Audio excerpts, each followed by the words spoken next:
Hello बच्चों, my name is Lokesh Nagar. I welcome to all of you on my YouTube channel. बच्चों, आज हम जिस फर्टिलाइजर की बात करेंगे वो है सल्फेट ऑफ पोटास यानी SOP। SOP sulphate of potash.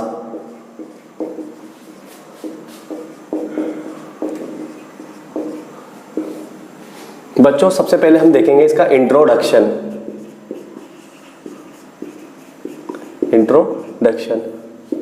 इसका जो केमिकल नेम होता है, तो बच्चों पहले मैं लिख देता हूं केमिकल फॉर्मूला। केमिकल फॉर्मूला क्या होता है? K2SO4। तो केमिकल नेम क्या होगा इसका? Potassium sulphate. Potassium sulphate. जो MOP होता है बेटा, उसका फॉर्मेशन कैसे किया था कि जो सिल्वाइट या सिल्वाइन मिनरल होता है और कार्निलाइट मिनरल होता है, उसका फ्लोटेशन प्रोसेस करते हैं, उससे क्या ऑब्टेन होता है? MOP muriate of potash. और इसका फॉर्मेशन कैसे किया जाता है? जो लैंगबिनाइट मिनरल होता है, लैंगबिनाइट मिनरल। लैंगबिनाइट मिनरल क्या होता है कि जो K2SO4 है डॉट टू MgSO4, ये तो लैंगबिनाइट का केमिकल फॉर्मूला होता है। इसकी रिएक्शन किससे करवाई जाती है? KCl से रिएक्शन करवाई जाती है। तो हमें क्या ऑब्टेन होगा? सल्फेट ऑफ पोटास SOP का फॉर्मेशन किया जाता है। इसके अलावा बच्चों, इसका फॉर्मेशन कैसे कर सकते हैं? जो KCl है यानी पोटेशियम क्लोराइड है, इसकी रिएक्शन किससे करवाई जाती है? H2SO4 से। H2SO4 से इसकी रिएक्शन करवाएंगे तो क्या होगा बच्चों? यहाँ से देखो, ये K प्लस और Cl माइनस में टूटेगा, ये H प्लस और SO4-2 में टूटेगा। ठीक है, तो ये H तो किसके साथ जुड़ जाएगा? Cl के साथ, और K किसके साथ जुड़ेगा? सल्फेट के साथ। तो क्या बनेगा? K2SO4, साथ में बनेगा 2HCl, यानी क्या बन जाएगा? SOP सल्फेट ऑफ पोटास का फॉर्मेशन हो जाएगा। तो आपसे बोर्ड में 1 मार्क्स में क्या पूछ सकते हैं कि जो सल्फेट ऑफ पोटास है उसका फॉर्मेशन कैसे किया जाता है? तो आप दोनों लिख सकते हो या दोनों में से एक लिख सकते हो कि लैंगबिनाइट मिनरल की रिएक्शन KCl के साथ करवा के SOP का फॉर्मेशन करवाया जाता है, या फिर KCl की रिएक्शन सल्फ्यूरिक एसिड H2SO4 के साथ, सल्फ्यूरिक एसिड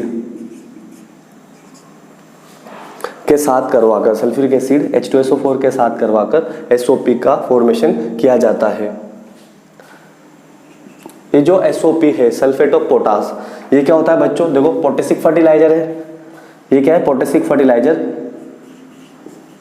पोटेशिक फर्टिलाइजर कैसा है? विदाउट क्लोराइड, यानी इसके अंदर क्लोराइड क्या होती है? एब्सेंट होती है, या होती है बहुत ही नेग्लिजिबल होती है, बहुत ही लेस अमाउंट में होती है। तो बच्चों, अब हम देखेंगे composition of sulphate of potash. Composition of SOP।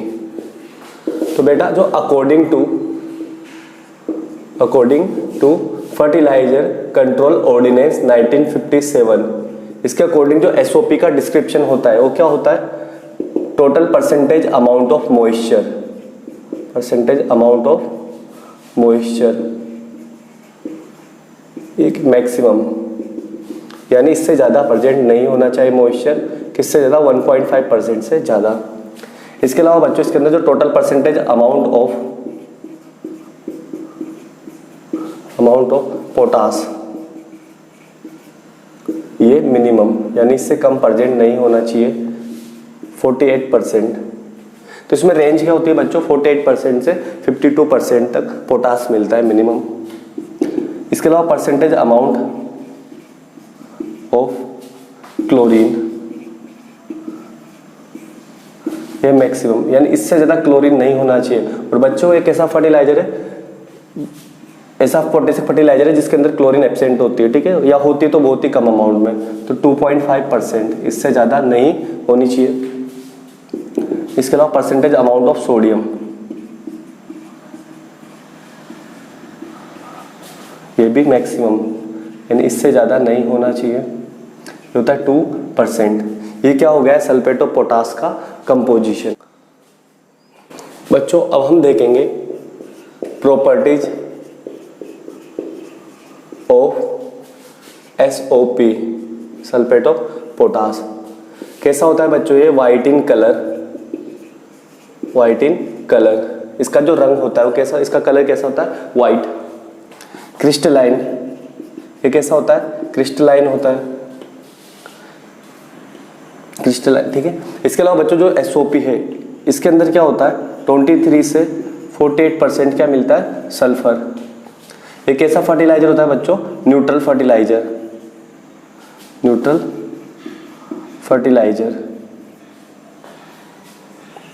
जो SOP है सल्फेट ऑफ पोटास, ये क्या होता है not hygroscopic,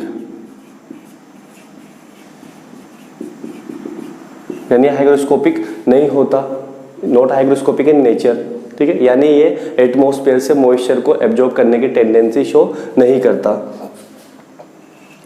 easily soluble in water, easily soluble in water. इसके अलावा बच्चों जैसे MOP क्या था चीप फर्टिलाइजर होता है, यानी वो सस्ता होता है तो उसको ज़्यादा यूज करते हैं। एक ऐसा फर्टिलाइजर है expensive fertiliser, expensive potassium fertiliser, इसलिए थोड़ा कम यूज किया जाता है। तो बच्चों ये क्या हो गई सल्फेट ऑफ पोटास की प्रॉपर्टीज। तो बच्चों अब हम देखेंगे सोइल के अंदर SOP की रिएक्शन की बात करेंगे। तो reaction of SOP in soil, तो बेटा इसका जो केमिकल फॉर्मूला था वो क्या है K2SO4। जैसे आप इसको वाटर सोइल में ऐड करोगे तो ये वाटर के कांटेक्ट में आएगा, वो वाटर में सोल्यूबल हो जाएगा, सोल्यूबल होकर ये क्या हो जाएगा आयोनाइज होगा, यानी किसके अंदर K+ यानी पोटेशियम आयन में एंड SO4-2 सल्फेट आयन में। अब बच्चों क्या होगा ये जो पोटेशियम आयन है इस पर कौन सा चार्ज है पॉजिटिव चार्ज, और सोइल कॉलोइड पे कौन सा चार्ज है नेगेटिव चार्ज, तो ये उस पर अट्रैक्ट हो जाएगा और उसकी सरफेस पे जाके एडजॉर्ब हो जाएगा। तो ये जो सोइल कॉलोइड है इस पे मैंने क्या बनाया ये नेगेटिव चार्ज, और इस पे क्या जुड़े हुए रहते हैं इसकी सरफेस पे केटायन, जैसे हम बना रहे कैल्शियम। तो ये पोटेशियम आयन, या फिर इसको ऐसा लिख देते हैं K2SO4। तो यहाँ से पोटेशियम आयन इसको क्या करेगा एक्सचेंज करेगा, आयन एक्सचेंज होगा। इसको बोलते हैं एक केटायन को दूसरे केटायन ने क्या करा है रिप्लेस करा है, सब्स्टिट्यूट करा है, इसको बोलते हैं केटायन एक्सचेंज। और सोइल कॉलोइड पे कौन आके जुड़ जाएगा ये सोइल कॉलोइड, इस पर जुड़ जाएगा यहाँ पे पोटेशियम इस पर एडजॉर्ब हो जाएगा, और यहाँ से क्या निकल जाएगा कैल्शियम निकलेगा। तो कैल्शियम किसके साथ जुड़ेगा SO4-2 के साथ, वो क्या बना लेगा कैल्शियम सल्फेट। और ये कैल्शियम सल्फेट वाटर में सोल्यूबल होकर किसको मिल जाएगा प्लांट को मिल जाएगा, प्लांट इसको एब्जॉर्ब कर लेगा, तो प्लांट को कैल्शियम भी मिल जाएगी और इससे सल्फर भी मिल जाएगी। अगर बच्चों वहाँ वाटर ज़्यादा एक्सेस में है तो क्या होगा ये कैल्शियम सल्फेट उसके अंदर घुल कर या तो लोअर लेयर में चला जाएगा या फिर वहाँ से रिमूव आउट हो जाएगा, यानी क्या हो जाएगा ये लीच हो जाएगा। जबकि बच्चों पोटेशियम आयन लीच नहीं होगा, क्यों, क्योंकि पॉजिटिव चार्ज की वजह से सोइल कॉलोइड पे जुड़ जाएगा। तो ये क्या हुई इसके बच्चों सोइल के अंदर रिएक्शन। ये क्या है नेचर में न्यूट्रल फर्टिलाइजर है, न्यूट्रल फर्टिलाइजर, यानी सोइल को ना तो ये एसिडिक बनाएगा ना सोइल को ये एल्कलाइन या फिर बेसिक बनाएगा। जो सल्फेट ऑफ पोटास होता है इसको क्या करेंगे हम कहाँ यूज किया जाता है, जैसे MOP को एल्कलाइन सोइल में यूज नहीं कर सकते थे तो उसको एल्कलाइन सोइल में किसको यूज किया जाता है SOP को, यानी can be used in alkaline soil. बच्चों एक पॉइंट ये ध्यान रखना अपने को कि जो MOP म्यूरेट ऑफ पोटास होता है उसे हम हैवी सोइल में यूज करते हैं, जबकि जो SOP है can be used in light and medium both type of soil. तो ये कहाँ ज़्यादा बेनिफिशियल होता है, अगर इसे हम लाइट सोइल में और मीडियम सोइल में यूज करेंगे तो ये ज़्यादा बेनिफिशियल है, जबकि हैवी सोइल में MOP म्यूरेट ऑफ पोटास। तो ये क्या हो गई बच्चों सल्फेट ऑफ पोटास की सोइल के अंदर रिएक्शन। बच्चों अब हम क्या देखेंगे कि इसको अगर हम क्रॉप्स पर या सोइल में यूज करेंगे तो क्रॉप्स पर क्या इफेक्ट डालेगा, यानी effect of SOP on crops. तो ये कैसा फर्टिलाइजर है? Neutral fertiliser. न्यूट्रल फर्टिलाइजर यानी ये तो सोइल को ना एसिडिक बनाएगा ना ही एल्कलाइन या फिर बेसिक बनाएगा।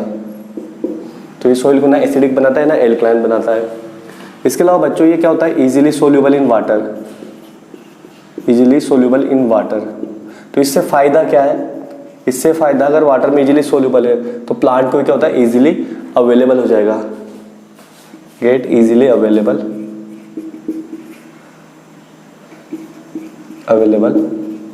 To plant.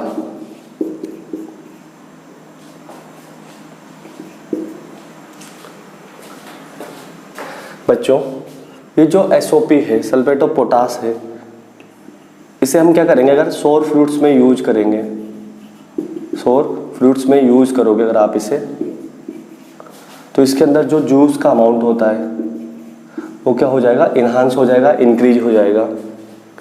अगर हम ऐसे प्लांट्स या क्रॉप्स जिस पे फ्रूट लगते हैं, ठीक है, तो जिसमें अगर फ्रूट का साइज छोटा है या फ्रूट वगैरह नहीं आ पा रहे, उसमें अगर आप इसको यूज करोगे SOP को, तो वही उनके लिए भी क्या होता है? बेनिफिशियल होता है। यानी स्मॉल साइज फ्रूट वाले जो क्रॉप्स है, ठीक है, स्मॉल फ्रूट्स हैं अगर किसी में, या फिर फ्रूट्स नहीं आ रहे हैं मान लो, ठीक है, तो वहाँ पे अगर आपने इसको यूज करा है तो क्या होगा? ये उनके लिए बेनिफिशियल होगा। यानी फ्रूट का साइज बढ़ जाएगा या फ्रूट आना स्टार्ट हो जाएंगे। इसके अलावा बच्चों ये क्या करता है? Improve quality and production of crops. जो क्रॉप्स की क्वालिटी को और उसके प्रोडक्शन को क्या करता है? इंक्रीज करता है। बच्चों इसे हम कहाँ यूज कर सकते हैं? एल्कलाइन सोइल में भी यूज कर सकते हैं। Used in alkaline soil.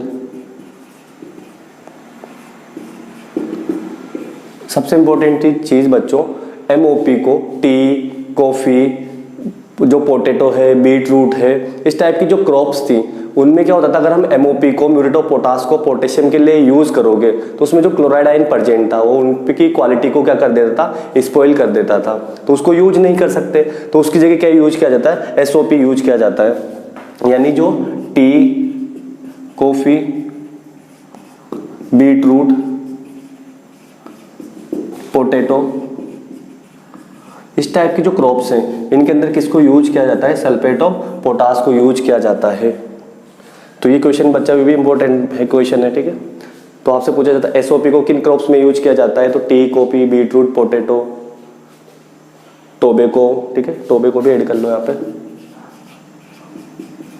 तो इस टाइप की क्रॉप्स में इसको यूज करते हैं। SOP को कैसे यूज किया जाता है? जैसे MOP को भी हम क्या करते हैं? बिफोर सीड सोविंग यूज करते हैं, है ना।